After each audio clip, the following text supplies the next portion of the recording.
tá? Estou transmitindo aqui a minha tela aqui para vocês. A aula, obviamente, de eletricidade e magnetismo, a gente está nessa parte de campo magnético. Aqui a gente está passando muito rápido as coisas, né? Obviamente, tá? As coisas estão acontecendo aqui de forma bem acelerada. Então, veja que a gente está falando de campo magnético, né? E quando for estudar campo magnético, a gente estudou a primeira parte, foi campo magnético permanente. Então, você tem um campo magnético permanente, esse campo magnético permanente, você coloca uma carga em movimento próximo desse campo magnético permanente, essa carga ela vai sentir uma força, tá? Uma força magnética, né? E essa força magnética era igual a QV, vetor B, a gente viu isso, certo?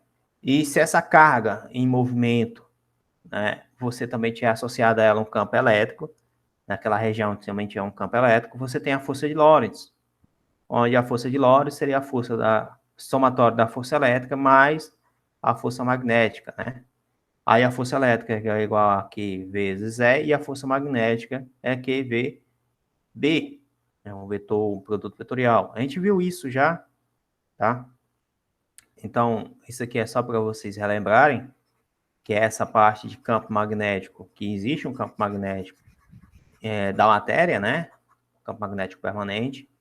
E aí você tem uma força associada a um outro objeto, né? Que esse campo está atuando naquele espaço. Aí você coloca naquele espaço que o campo está atuando um objeto que tem carga, que está em movimento. Essa carga ela vai sentir um desvio, depende de ser em relação ao seu movimento devido à força magnética, tá? Quando você tem uma corrente estacionária, essa corrente estacionária também gera um campo magnético. Aí o campo magnético gerado por uma corrente estacionária ele é dado por duas equações, pela lei de Biot-Savart e pela lei de Ampère, né? Semana passada a gente viu a lei de Biot-Savart, são uma lei empírica, tá? Onde você calcula o campo em um determinado espaço, um determinado ponto, e esse campo em determinado ponto pode ser dado por μ0i, né? Aí aqui pode ser ds, dl, depende muito de como você esteja pegando, né? Esse ds aqui ele representa também o dl, tá? Isso aqui faltou um dB bem aqui, né? Que tem dB, tá? Então, isso aqui seria um integral. É igual a μ0i ds vetor r sobre R2, ou seja, o campo magnético, ele é perpendicular à corrente e é perpendicular ao ponto onde você está calculando a corrente. Você tem um ponto aqui, o vetor que representa a distância da corrente até esse ponto que você está calculando o campo magnético, tá? Então, o campo magnético ele é perpendicular a isso, essa direção. Essa equação de Ampère, ele não fala qual é a direção do campo, ele não fala qual é o sentido do campo, ele fala simplesmente qual é o módulo do campo, tá? É como se fosse uma lei de Gauss para o magnetismo, a lei de Ampère. Aí a lei de Ampère está associada também ao rotacional de B, onde a gente viu que o rotacional de B era igual a μ0j. A gente viu isso, tá? E o divergente de B, a gente viu que aí entra em relação à lei de Gauss, né? Real, que é o fluxo do campo magnético. E aí entra que o fluxo do campo magnético na superfície fechada é igual a zero, tá? Fluxo do campo magnético de uma superfície fechada é igual a zero. Isso representa o divergente B, porque você não tem fontes, monofontes, né? Monopolos magnéticos, tá? Aí você tem aqui associado a esta equação a lei de Ampère, que fala que o campo magnético ele é irrotacional. Significa dizer que se você tem uma corrente passando, esse campo está girando em torno dessa corrente, ele é rotacional esse campo, tá? Se você tem uma corrente girando, se a corrente está girando, o campo está passando no sentido ou interno ou externo, depende de como você esteja vendo, né? E toda vida que você tem uma corrente... Foi mal. Você tem uma corrente girando, a gente vai ver que daqui a pouco que isso é um toroide, né? A gente pode ter isso como sendo um toroide ou um solenoide. Aí o campo num solenoide é um campo interno, tá?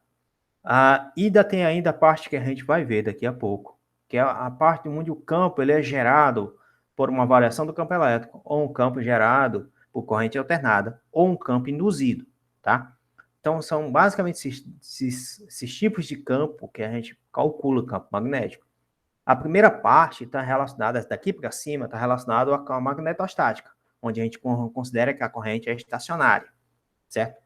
O negócio é tudo estacionário, tá? Daqui para baixo, aí você começa a pensar, se tiver variação de campo elétrico, e essa variação de campo elétrico está gerando uma variação de campo magnético, né? Ou uma variação de campo magnético está gerando uma variação de campo elétrico, isso deixou de ser estático e passou a ser dinâmico, né? O sistema começou a ser dinâmico.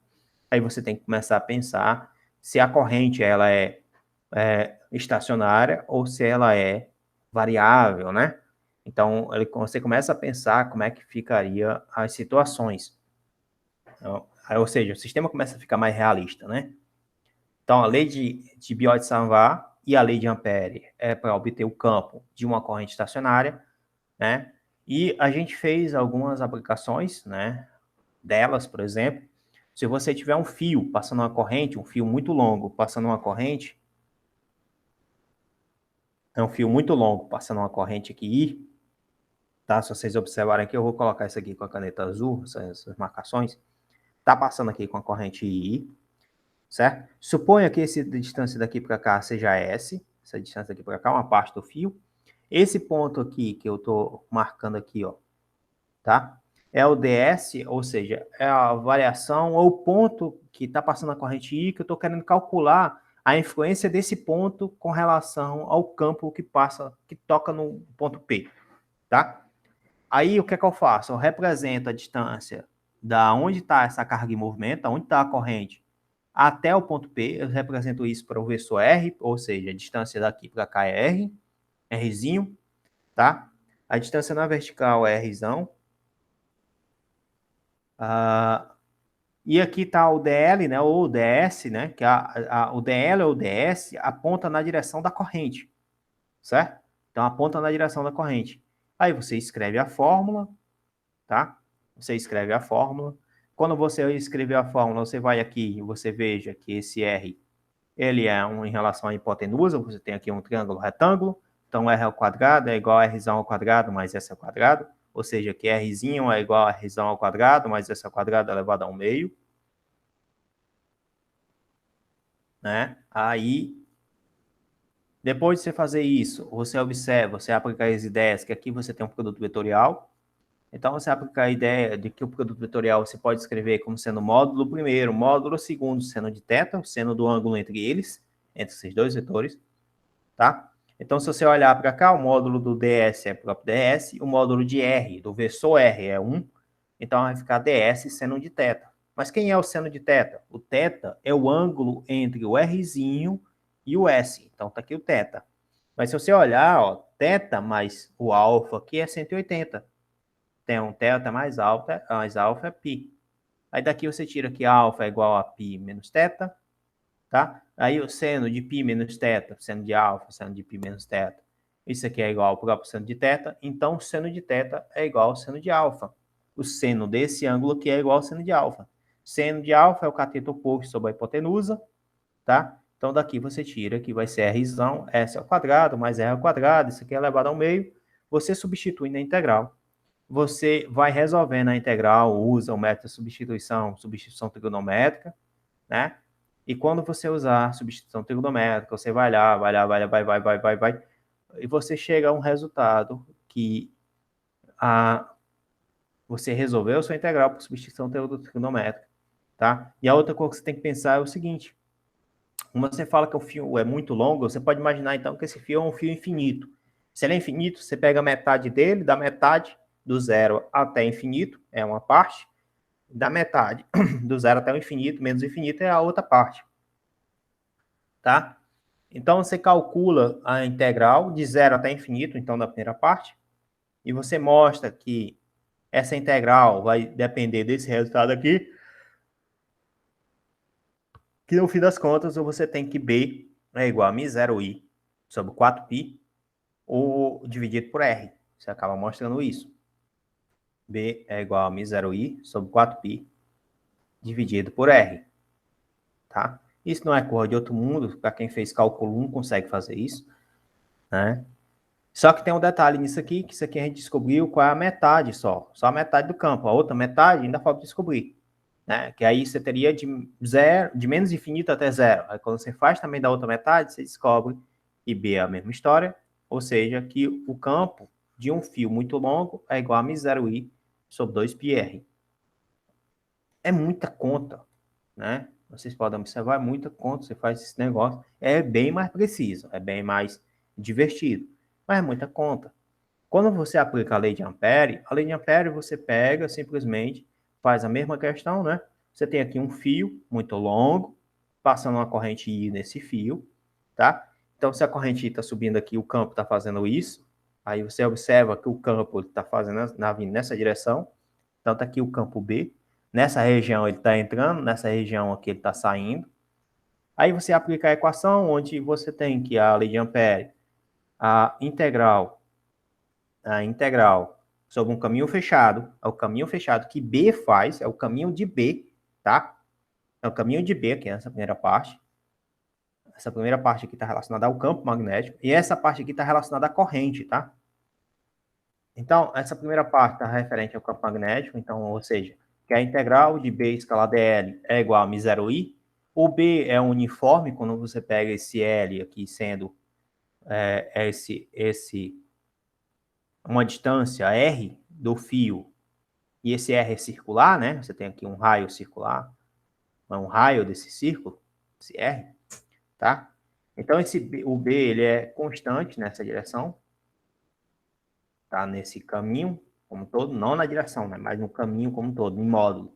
Aí você pode tirar ele da integral, aí ficaria simplesmente a integral sobre o caminho fechado de dl, ou seja, que é 2πr, né? Que é o comprimento da circunferência. Aí você passa 2πr para o outro lado, aí você obtém, olha só, o mesmo resultado do campo magnético. O mesmo resultado, tá? Então, você obteve que o campo magnético, pela lei de Ampere, pela lei de Biot-Savart, de um fio muito longo é igual a μ0i sobre 2πr.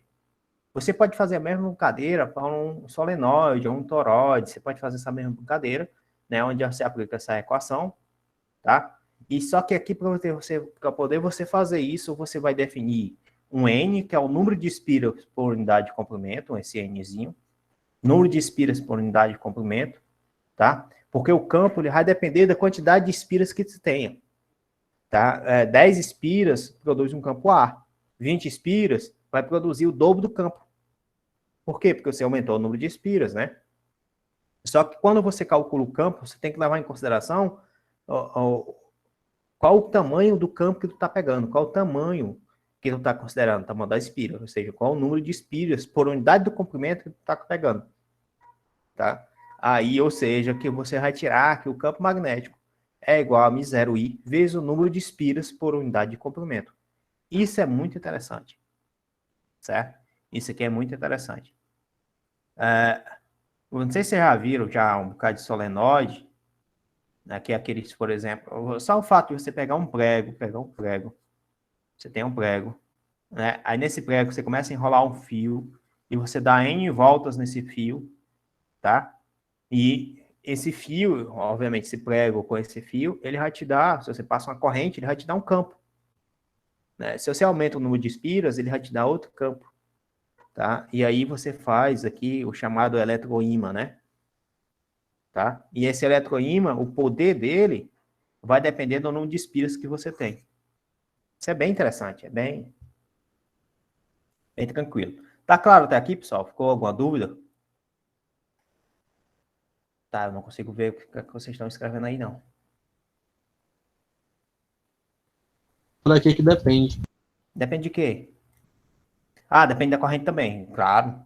Né? Depende da corrente também. É μ0 I vezes N, né? Ah, ou seja, depende da corrente também. Professor, Pois não. nesse caso do eletroímã, é quando é uma corrente contínua, certo? Certo. E se fosse uma corrente alternada? Aí você estaria mudando a polarização, né? Você estaria mudando o fluxo, você estaria gerando outras coisas aí, né, cara? Deixa eu ver. Fosse uma corrente alternada, você estaria criando um campo variável, né? Um campo magnético variável, né? Aí Se você tem um campo magnético variável, o que, é que significa dizer isso com relação ao ímã? Que uma hora, no lugar dele tá, que ele está atraindo, ele está repelindo, é isso? Ele fica atraindo e repelindo ao mesmo tempo. Se você tem uma corrente alternada, você está criando um campo variável, campo É magnético porque, variável. assim, na aplicação de transformadores, né? Pra elevar e abaixar a tensão, é Uhum. como se fosse uma espiral em volta de um núcleo de ferro. Aí ela gera um campo induzido na outra espiral, entendeu? Cara, Aí, então você está falando de indutância, né? né, porque assim, é o mesmo princípio, né? Um É o núcleo mesmo princípio. com. Aí eu fiquei na dúvida só sobre uma corrente alternada, porque o transformador em si só funciona com corrente alternada. Se for uma corrente contínua, vira um eletroímã. Exatamente. Corretíssimo, Elias. Essa parte ali a gente está. Porque quando você tem uma corrente alternada, você está. Se a gente pegar simplesmente essa fórmula aqui, de uma forma mais grotesca possível, né? Veja que você estaria colocando uma corrente aqui, que ele é positivo, negativo, ou seja, esse campo aqui é um campo variável. Quando esse campo é um campo variável, você tem que você saiu da magnetostática e passou aí para a elerodinâmica, onde você tem que d1 de B e d1 de T, ele vai ser proporcional a rotacional de E, tá? Ou seja, ou o rotacional de B, ele vai ser rotacional de B, ele vai ser proporcional à variação do campo elétrico com relação ao tempo. E esse campo aqui é um campo induzido.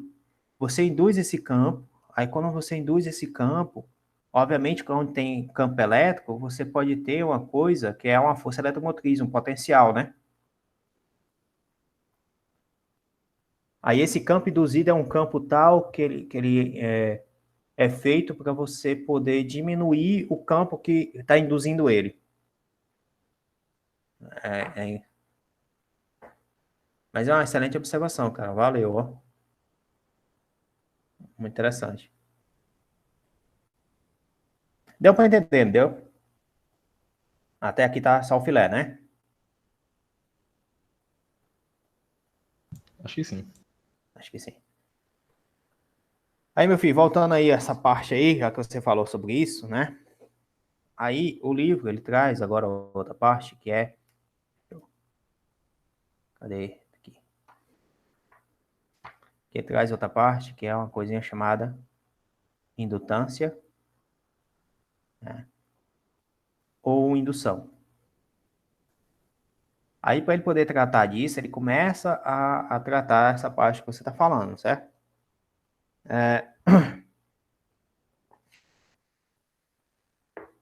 Aí, quando você fala sobre isso, aí existe... vale a pena dar uma lida na história desse cara, a história de Faraday. O Moisés até traz algumas pinceladas sobre ele, né? Que é bem interessante sobre ele, porque ele não foi escolarizado em relação à matemática, não tem um formalismo matemático, mas foi o cara que trouxe, que fez N experimentos para mostrar como era o comportamento do campo elétrico, campo magnético, comportamento da eletroquímica, entre outras contribuições, certo? Todas elas experimentais. Então, um cara muito interessante. Aí, para poder fazer isso, né, aí o livro traz a seguinte coisa, para ele poder explicar com essa indutância ou indução, né, aí ele traz um experimento, né, aí ele fala, o primeiro experimento, ele traz experimentos que foram feitos por Faraday em geral, ou que são sub-ideias de Faraday, né.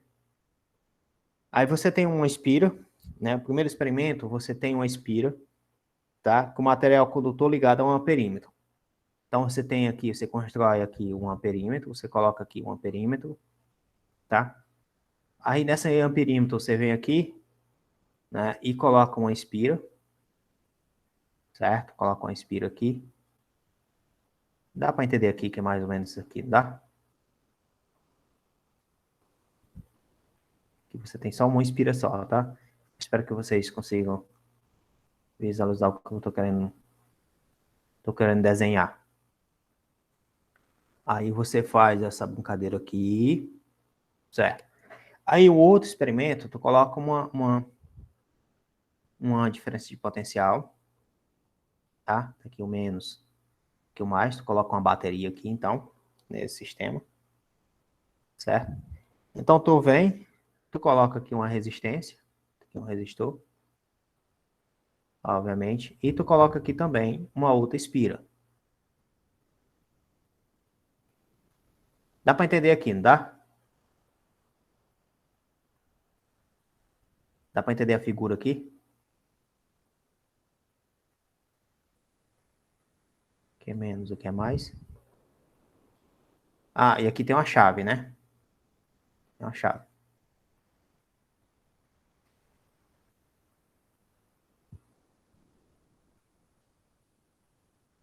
Uma chave.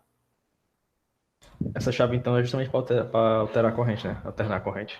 É, essa chave é exatamente para isso, né? Para você poder ligar e desligar. Aí ele fala o seguinte: você tem aqui ligado a um perímetro, certo? Isso aqui você não tem corrente aqui passando aqui. Você só tem um perímetro aqui para medir corrente aqui como é o nome? Isso aqui, nesse circuito, né? Vamos dizer assim, certo? Nessa espira. Enquanto que essa daqui você tem uma espira e além disso você tem um resistor, tá? Você tem uma espira, você tem um resistor, você tem aqui uma bateria ligada a esse sistema, alimentando o sistema. Então vamos ver o que acontece. Como não existe uma bateria ou outra fonte de extensão no circuito, não há corrente. Todo mundo concorda comigo que aqui não há corrente? Né? Então aqui não tem como haver a corrente, por enquanto, né? Entretanto, quando aproximamos a espira de um ímã, aproximamos a espira um ímã em forma de uma barra, né? Então quando você pega essa espira aqui, você pega essa mesma espira aqui, vou botar aqui mais para baixo, tá? Essa mesma espira. Então tá aqui o desenho aqui dela aqui, coloca aqui um perímetro, aqui a espira.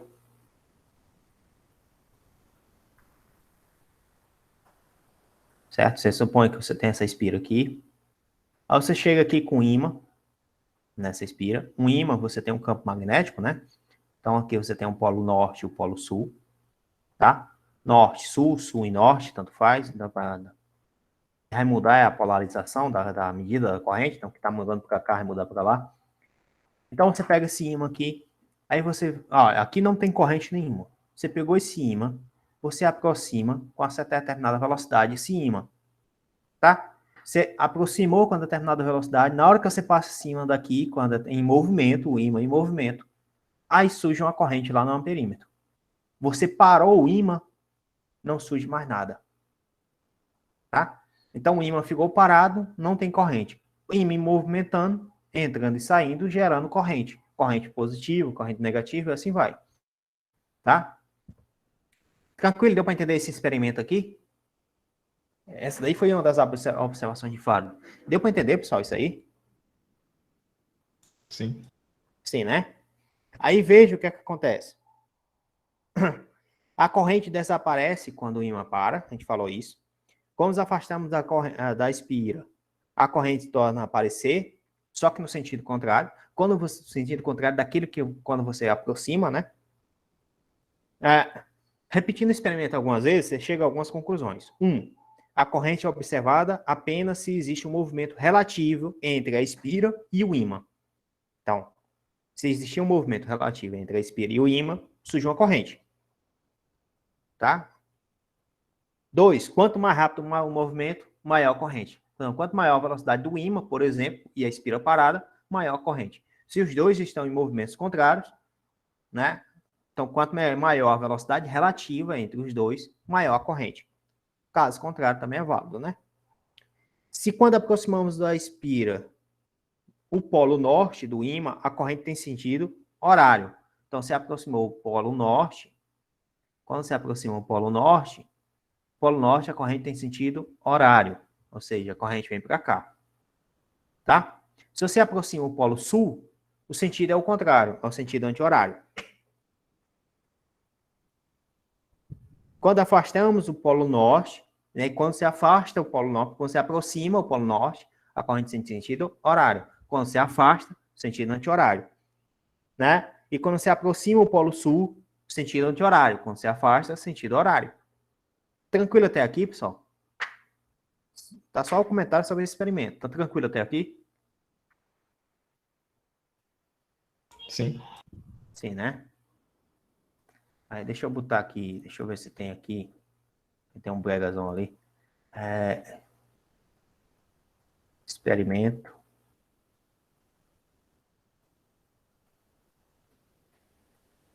Não sabe digitar não, né?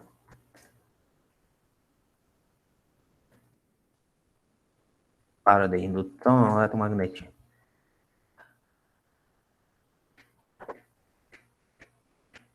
Que são duas. Tá aqui.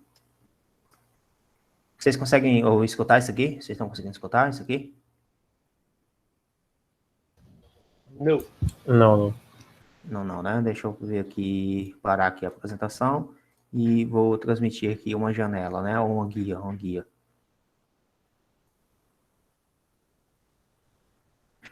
Tá dando para ver e escutar, caso tenha som, né? Agora Tá dando para escutar?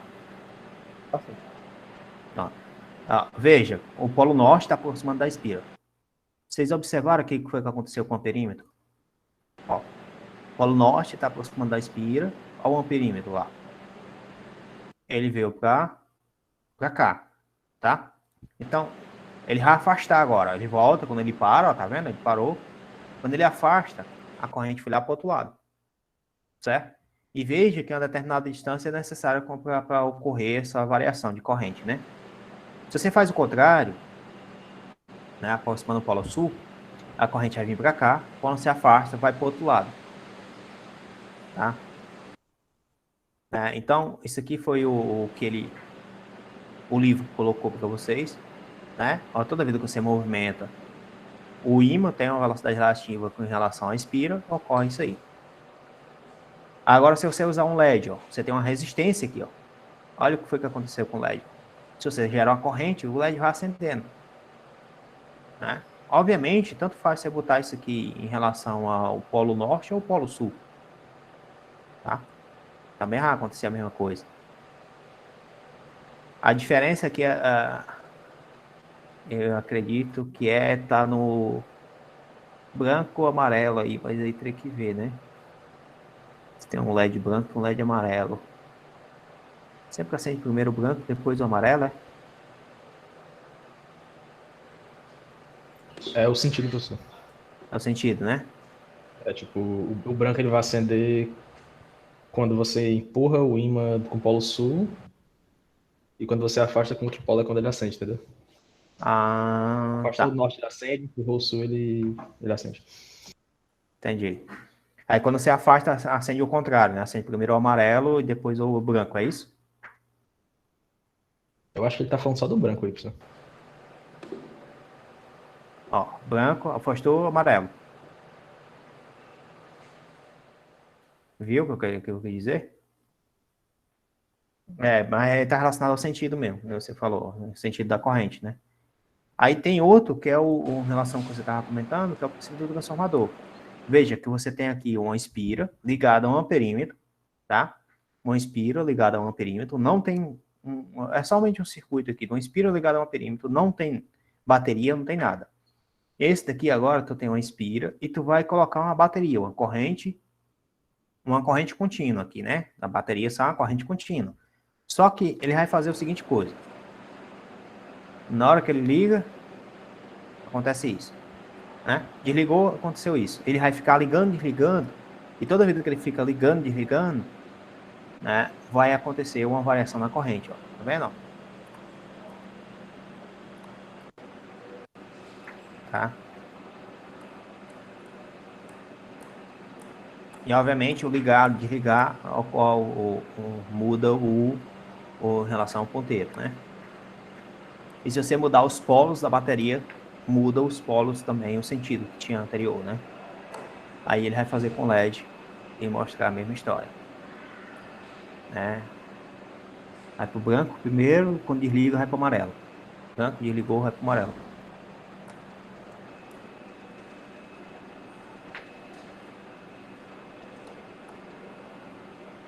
Vai só recebendo ligação aqui. Tá claro, pessoal? Aí o experimentozinho aí para vocês. Ficou tranquilo? Ficou assim. Ficou assim, né? Tem vários experimentos no YouTube falando sobre isso, mostrando essas coisas. É bem legal. E isso daí foi feito em Faraday em 1800, tá, pessoal? Para começar, né? E o cara não sabia matemática. Então, é por isso que ele é genial, né? Você pode pensar nisso, né? Pode pensar que ele é genial nesse sentido, né? Que ele fazia tudo de forma intuitiva e conseguia chegar em conclusões que ninguém na época tinha conseguido chegar ainda, né? Então, ele evoluiu muito em relação à eletricidade e magnetismo, até que chega a Maxwell, obviamente, e faz o cálculo vetorial, né? E mostra como é que matematiza, eu acho, não sei se é essa palavra, né? Coloca matemática nos experimentos, né? Então, a partir disso, né? Você tem esses experimentos, aí surge, então, uma coisinha chamada, né, a lei de indução de Faraday. A lei da indução de Faraday, tá? E a lei da indução de Faraday, né, ele vai falar o seguinte, né, eu vou até escrever aqui para vocês aqui com calma aqui, que uma força eletromotriz, ele está falando aqui de uma força eletromotriz, tá? Uma força eletromotriz. Veja que a gente saiu de corrente contínua e, de certa forma, a gente está começando a alterar a corrente, né? A força eletromotriz é induzida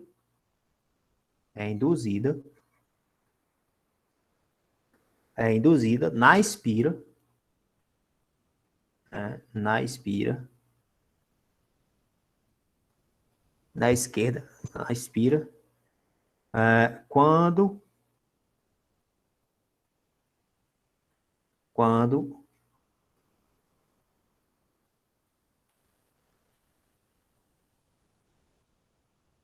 a velocidade relativa, é melhor colocar dessa forma. Eu vou escrever aqui, tentar escrever com minhas palavras, tá? Velocidade relativa entre a espira e o campo magnético,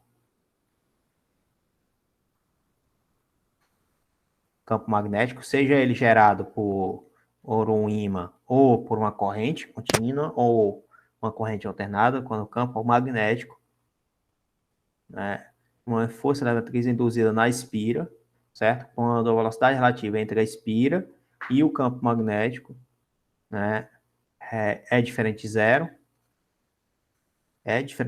pronto, tá? Então você tem uma força eletromotriz que surge, ou de forma induzida, né? É uma força eletromotriz que é induzida quando você tem que a velocidade relativa entre a espira e o campo magnético é diferente de zero. Velocidade relativa, tá, pessoal? Ou seja, que tem uma certa diferença de velocidade. Você aproximar o campo da espira, tá, com uma determinada velocidade, isso gera uma corrente, ou seja, você está gerando uma diferença de potencial, de certa forma, né? Porque essa diferença de potencial coloca os elétrons em movimento e você consegue medir isso por um perímetro, tá? Então, de uma forma mais grotesca, né? Tá escrito aqui, certo? Tá relacionando isso em relação à lei da indução de Faraday, né?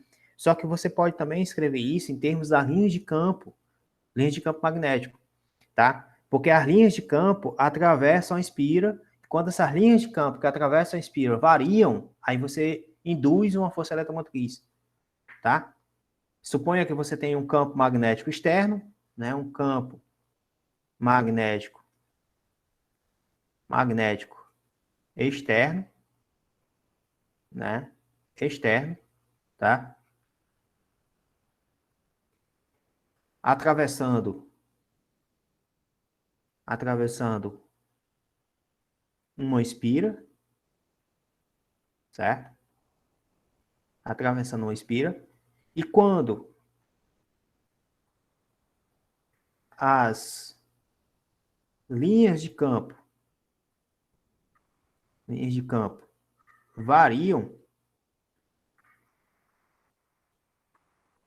variam, uma força eletromotriz é induzida. Uma força eletromotriz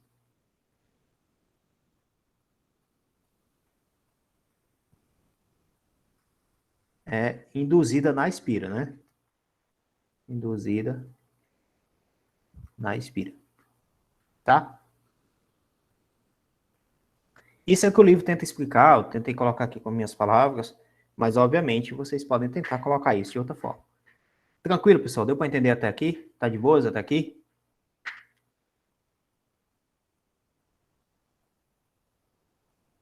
E aí, pessoal? Tá tranquilo até aqui? Todo mundo deu para entender? Acho que sim, professor.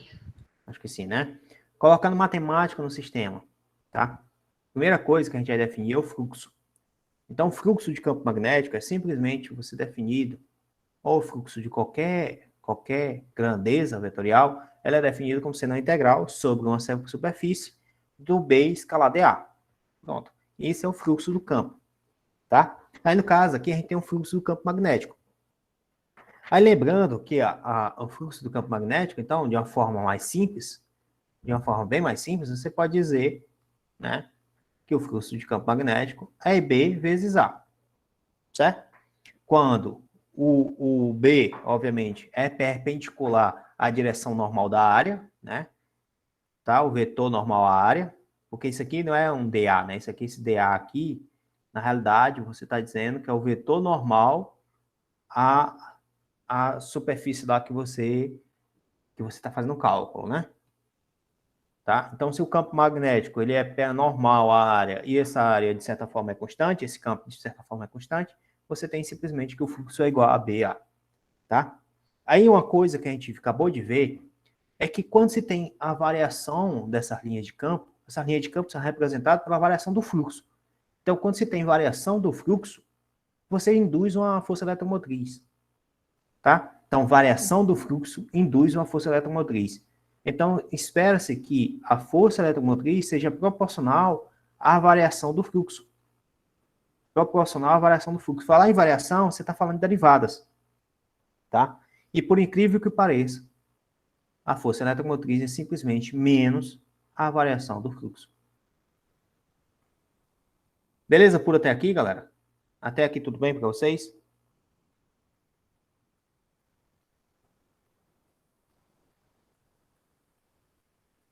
E aí, galerinha? Até aqui tudo bem para vocês? Todo mundo entendeu isso aqui? Essa aí já é a lei de indução, né, professor? É a lei da indução, né? A gente está colocando matemática, aquilo que se foi falado, né? Aí, por que tem esse sinal menos aqui, alguém sabe?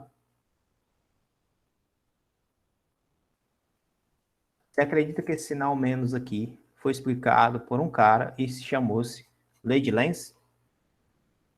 Né? Então, você acabou, só o sinal, só a representação conceitual desse sinal, você vê como é que é a filosofia, né?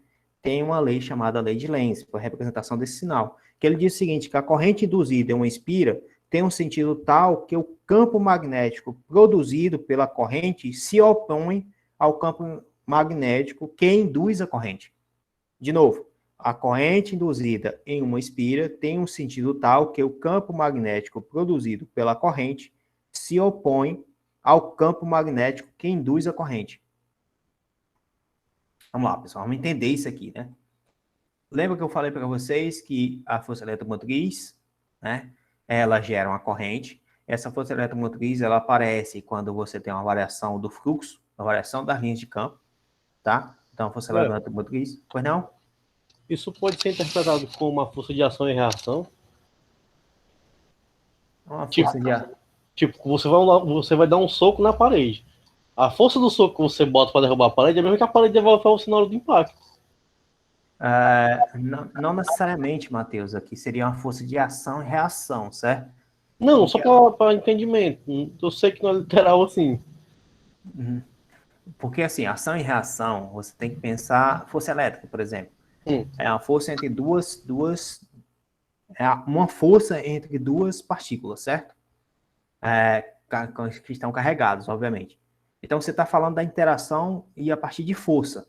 Aqui eu não estou falando de força, aqui eu estou falando de campo, né, e campo induzido, ou de força eletromotriz, que é um potencial, né, uma tensão, e um fluxo de campo.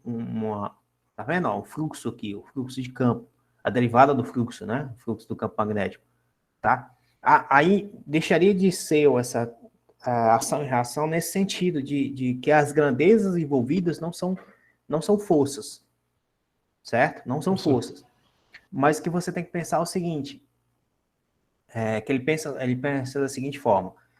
Se você está gerando uma corrente, se você está aproximando um ímã do teu sistema, aqui um ímã que está aproximando um ímã do teu sistema lá, né, que a gente viu, da tua espira, né? Não sei se eu consigo desenhar aqui essa espira, aproximadamente assim, né? Certo? Você colocou aqui um amperímetro aqui, tá? E você vem aproximando dessa espira aqui, passando aqui, você está modificando as linhas de campo que tem nessa espira, né? Não sei se você lembra, ele sai do polo norte e vai para o polo sul, acho que é isso, né?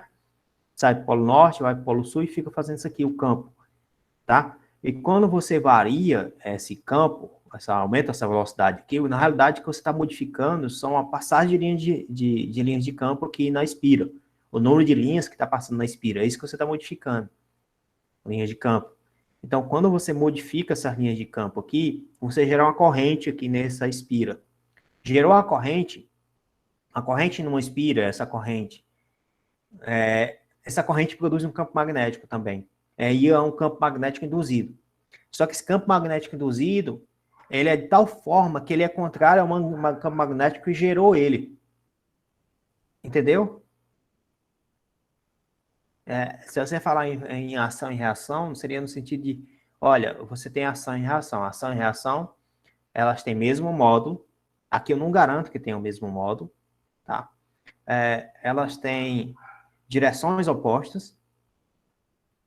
Aí você estaria pegando o campo. Eu não estou falando que a direção do campo é oposta, né? Eu estou falando que a corrente induzida se opõe ao campo, né? Gera um campo que se opõe ao campo real, tá? Ou então você gera algo que se opõe ao fluxo, tá? Você induz uma corrente que se opõe ao fluxo. Na realidade é isso, né? Nem tanto ao campo, né? Que você está falando das linhas de campo. Então, não necessariamente ocorre se a força está apontando para cá, a outra está apontando para cá, né? Então ocorre essa mudança de sentido. E não necessariamente também estão na mesma direção, tá? Então, não necessariamente tem o mesmo módulo, não necessariamente tem a mesma direção e não necessariamente tem o mesmo sentido. Aí acaba deixando de ser a ação e reação nesse sentido, tá? Mas, obviamente, eu entendo que pensar que, olha, é algo que você gera para se opor ao outro, né? Vamos dizer assim. O que você pode fazer é pensar que é um adolescente ou um aborrecente, né? Uma pessoa ali que você está na adolescência e você reclama de tudo e você se opõe às ordens que são dadas, tá? Então, se você tem uma ordem emitida em termos de um fluxo, de um campo magnético, tá? Então, a ordem emitida por esse fluxo, você esperava que a corrente fosse de um jeito, que ela continuasse obedecendo a ordem do fluxo, mas ela é formada de um jeito que ela é contrária à ordem do fluxo. Entendeu? Acho que está claro isso para vocês, deu para entender isso? Deu sim, ficou mais fácil de interpretar, de visualizar. Tá bom, que ótimo.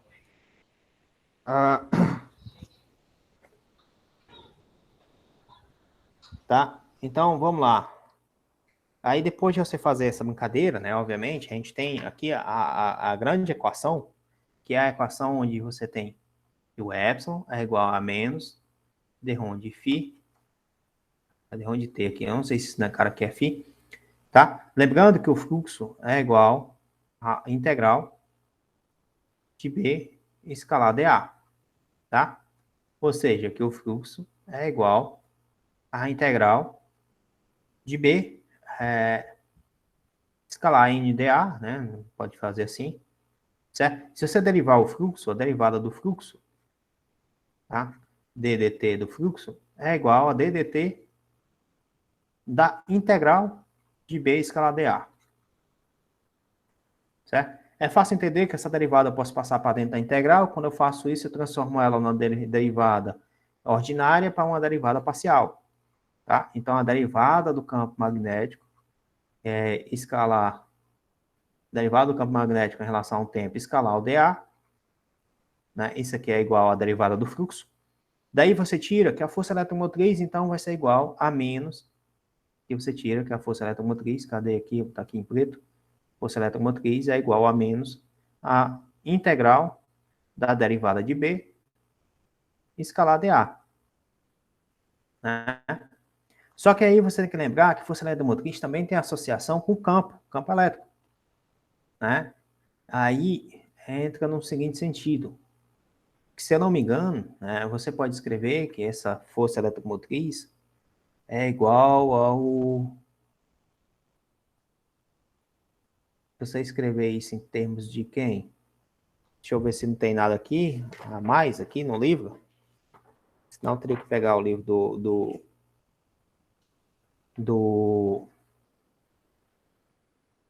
o livro do Griffiths, né? Aí, muito legal não. Tá.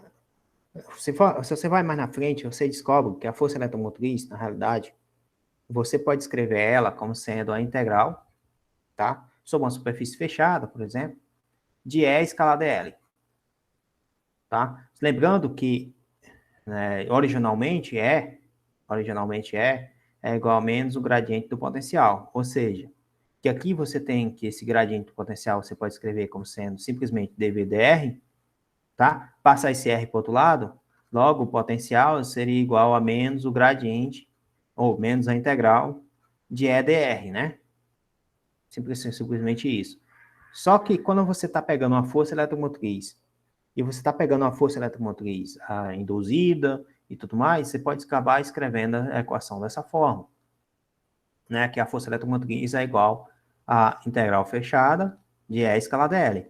Aí isso aqui é a mesma coisa, se é a integral sobre a superfície do rotacional de E, usando o teorema do rotacional, né? Rotacional de E escalada A, tá? Aí, se você observar essas duas expressões, então você vai ter que o rotacional de E escalada A, tá? É igual a menos a derivada de B escalada A, derivada temporal de B escalada A, tá? Aí veja que aqui tem uma integral sobre a superfície, né? Escalada A, integral sobre a superfície escalada A, tá? Aí você pode dizer simplesmente que isso aqui ser válido significa dizer que o rotacional de E é igual a menos d de B, d de T. Tá? Então, essa daqui é a lei de Faraday reformulada por Marcos. Né? Reformulada matematicamente, né? Estou falando matematicamente. Tá? E veja que agora, lá na eletrostática, quando você estava na eletrostática, o rotacional de E era igual a zero. Eletrostática. Ou seja, carga estacionária. Tá? Agora, você tem que o rotacional de E teve uma pequena mudança. O rotacional de E é igual a menos d de B, d de T. Quando foi que isso ocorreu, essa mudança? Quando você tem campo variável, as linhas de campo são variáveis. Ou seja, você está tendo corrente, que é uma corrente variável, por exemplo. Nem que seja uma corrente contínua, mas se você pega essa corrente contínua numa chave e fica ligando e desligando, tá? Você acaba gerando uma corrente escada, né? Também, perfil escada, né? Ou seja, uma corrente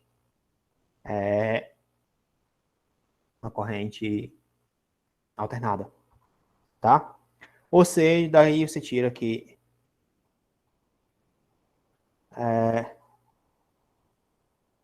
você tem aqui um campo elétrico produzido por indução, tá? Isso significa dizer que a variação do campo elétrico espacialmente gera um campo magnético variável temporalmente, tá? Isso é muito bonito, essa equação, né? Tá claro isso para vocês, pessoal? Tá de boas? Deu para entender?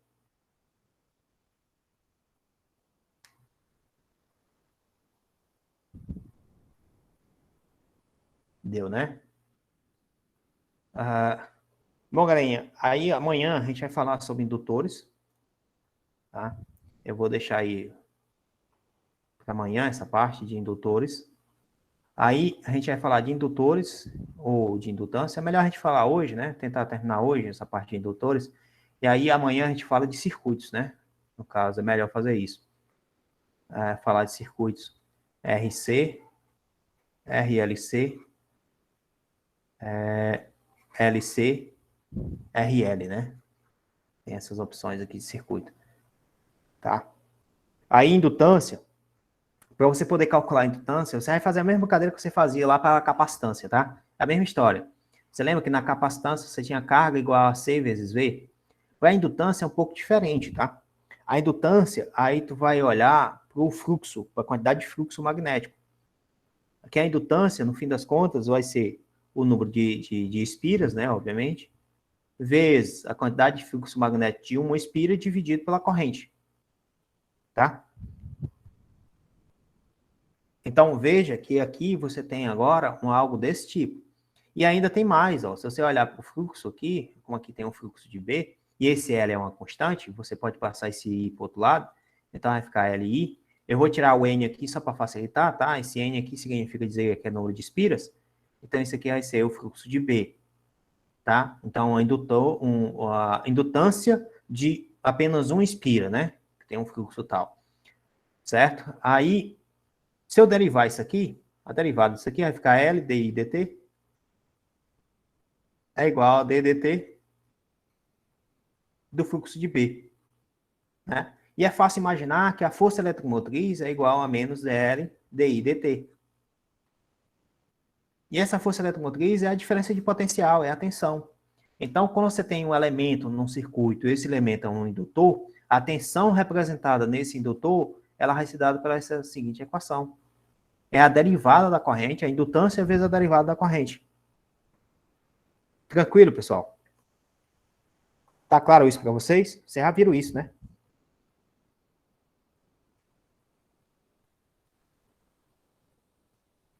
E aí, já viram isso já aqui? Um indutor é representado, obviamente, por esse símbolo, né? Esse aqui é um símbolo do indutor. E aí, pessoal, vocês já viram isso?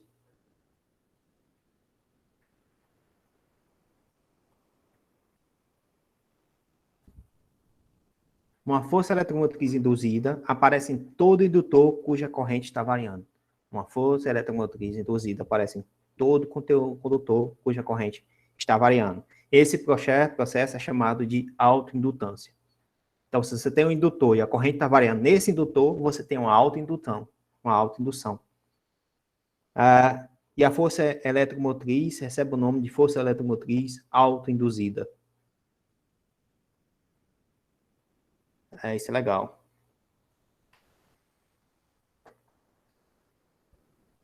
Então, quando você quer calcular a indutância no circuito, você vai ter que fazer essa brincadeira de calcular o fluxo, né, e dividir pela corrente. Ou então, você vai ter que calcular a tensão, né, igualar a indutância e derivar a corrente, né? Beleza, pessoal? Aí, circuitos, Davi, a gente vai ver amanhã, tá? Amanhã eu mostro a parte dos circuitos ali de RL, RC, RLC e... Faltou outro? RC, né? Esses quatro. Esse circuito é tudo filtro de corte, né? Esse indutor, Esse circuito aí que tu tá comentando. cara, eu não sei se é filtro de corte. Eu não sei nem o que é filtro de corte, o que é filtro de corte. É pra cortar a frequência, filtro de passa baixa, passa alta, essas coisas. Tá, isso aí é a linguagem mais para vocês, a linguagem mais para engenheiro, né? Aí o que é que acontece? O que eu analiso é como é que o circuito é carregado, como é que o circuito, qual é o comportamento da corrente, qual é o comportamento da carga, entendeu? Naquele circuito. Aqui é a linguagem para física, a gente faz algo mais básico, mais voltado para isso, entendeu? Aí o Davi aqui está dizendo que o circuito RC é esse circuito de... como é que é o nome aqui? De corte, né? Circuito de corte, né?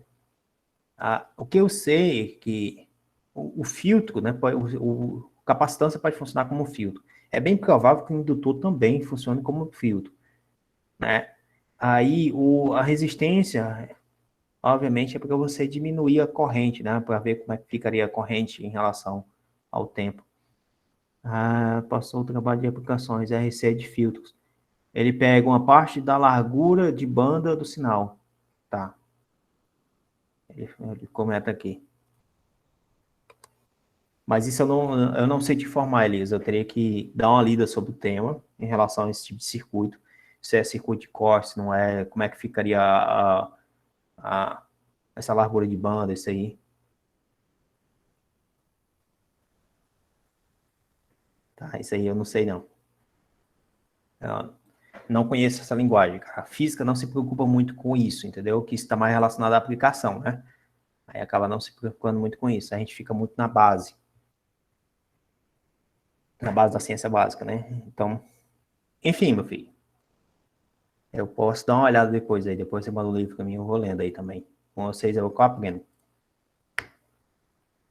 Belezinha, galera? Eu vou encerrar por aqui. Interromper aqui a gravação. Beleza.